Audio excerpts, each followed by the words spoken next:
How did you turn the tide, especially in an environment this hostile? I feel like we just stayed the course. We kind of missed a couple game plan mistakes we didn't follow, so they were able to hit some shots. But after we were able to clean that up, we were able to obviously get back into the game. So.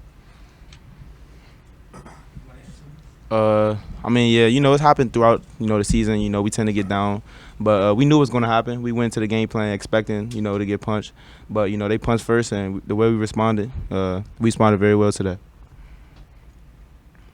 You guys preparing yourself when Holland wasn't going to play, and he didn't play, obviously. He did have to play. Oh, he did great. McConnell's a guy that's been here for a while. We prepared to play him like he was gonna play, so it wasn't like we weren't expecting him to play. But no, all props to him. Very good player. What was the key to kind of staying together early? I mean, you only had the one basket for 8 minutes, and this place was kind of in a frenzy. Oh, but you heard me. We're a gritty team, so we're fighting for our season, so we knew we was gonna do whatever it take to get back in the game. And they went on their little run, but we didn't let that deter us from making our run. So we got the lead back at half, and it's always a good feeling when you're leading at half. And yeah, that felt good. You kind of took over in the last 10 minutes there. You looked really poised. I guess just what was your thought process behind that? The coach has been on my back about leading, and I just looked at it as an opportunity, to lead the team. And I stepped up, and they all was encouraging me to step up, and I'm glad I answered to their call, and we got the win today. Kind of going off that, Kobe, I guess, speaking about Doug, where do you see his game take off? Especially, it seemed like every time you guys need to play, he came up with a steal or bucket. Just being able to make the right decision when things are going good or bad. Not getting sped up. I mean, obviously, it's just the speed of the game, but Doug is a very good player, and it's just decision making at the end of the day. So he's been doing great with that.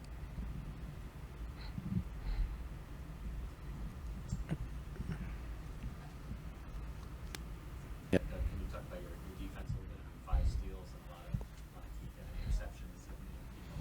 interceptions. I know how to key matchup tonight with Candace Spencer. Great player. He moves well without the ball. So our scout throughout the whole week has been making sure we don't lose him. I stay body onto him, and I feel like I did a great job today. And Coach Phil Martelli gave a great scout, and I utilized that to my advantage. I was able to sniff out some of those plays, which got me in the right spot to get some of those steals. So yeah, shout out to Coach Phil Martelli.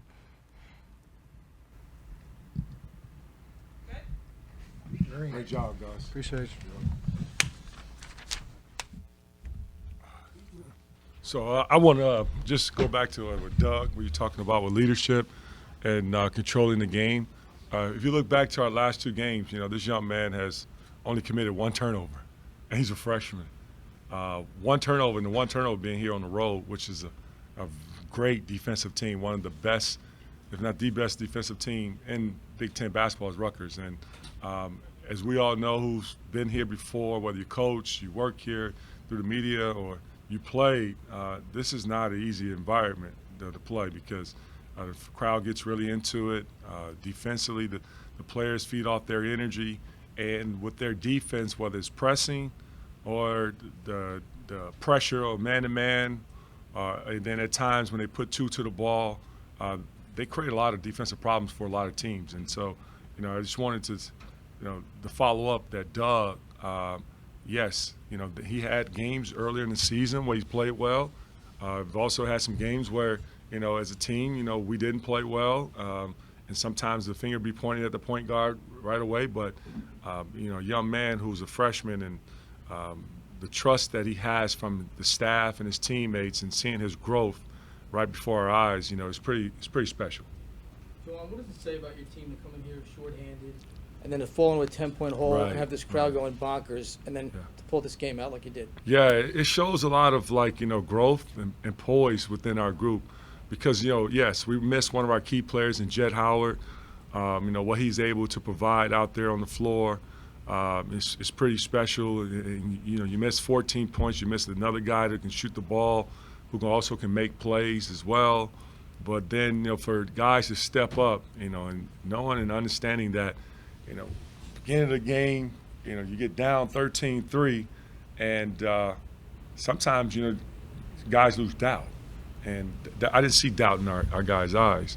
I shared with them that this team's going to go on runs and the crowd's going to get really active and into it. But what we have to do is understand that with those runs, we got to answer with not allowing to speed us up, at the same time getting stops on the other end, and do not allow offensive rebounds, because they will.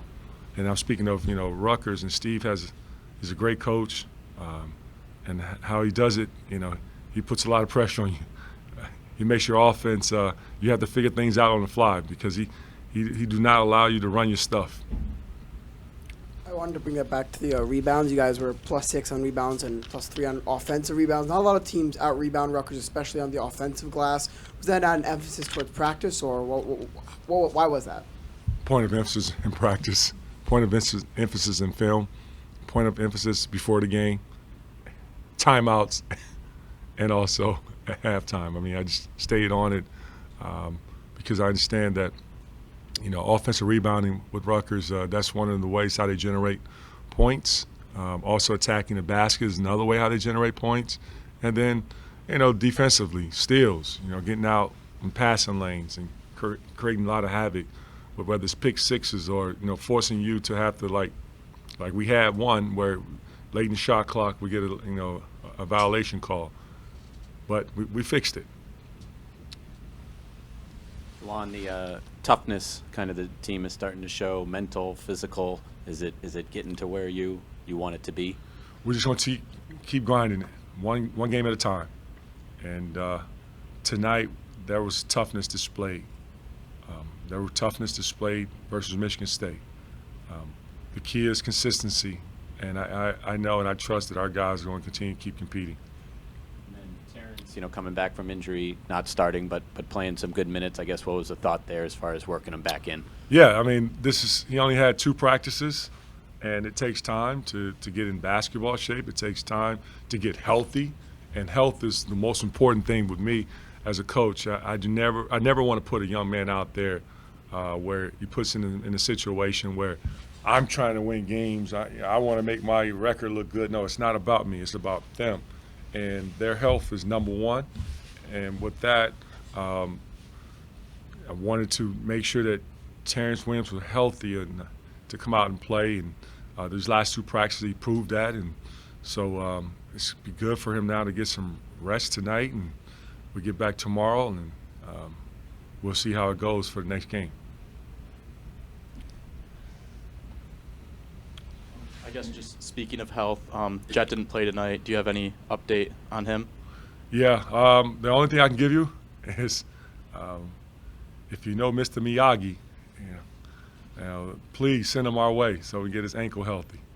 But as of right now, we're taking it day by day, and Chris Williams, our trainer, as well as John Sanderson, they're going to do a fantastic job in helping Jet get healthy and also help him with his return. But like I said earlier, I'm not going to rush him back. His health is number one.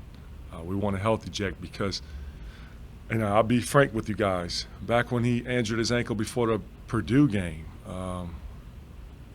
he was playing on, a bum ankle. He rushed back. He wanted to play in the Purdue game. I didn't let him. Then he came back the game after Purdue, and he rushed back. But that's because he wanted to be out there for his teammates. And the same goes for, today. He wanted to play, and I'm going to play him when he's healthy enough to play.